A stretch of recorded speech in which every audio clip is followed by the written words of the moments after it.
বাংলাদেশ বনাম West Indies test সিরিজের জন্য বাংলাদেশের 18 জন সদস্যের একটি টিম ঘোষণা করেছে Bangladesh cricket board BCB. Bangladesh বনাম ওয়েস্ট ইন্ডিজ সিরিজের দুইটি টেস্ট খেলা হবে।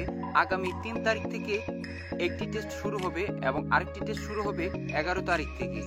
এই টেস্ট ম্যাচের নতুন মুখ রয়েছে হাসান মাহমুদ এবং দল থেকে বাদ পড়েছেন মোহাম্মদুল্লাহ রিয়াদ। নিষেধাজ্ঞা কাটিয়ে দলে ফিরেছেন সাকিব আল হাসান। তো বন্ধুরা, চলুন দেখে আসি বাংলাদেশ বনাম ওয়েস্ট ইন্ডিজ সিরিজের জন্য বাংলাদেশের টেস্ট স্কোয়াডটি। বন্ধুরা, আপনাদের কাছে একটাই রিকোয়েস্ট, ভিডিওটি যদি ন্যূনতম ভালো লেগে থাকে অবশ্যই বন্ধুরা ভিডিওটিতে একটি লাইক দিয়ে চ্যানেলটি সাবস্ক্রাইব করে দিবেন এবং আপনার মূল্যবান মতামতটি কমেন্ট বক্সে জানিয়ে দেবেন। টেস্ট সিরিজের জন্য 18 সদস্যের বাংলাদেশ দল।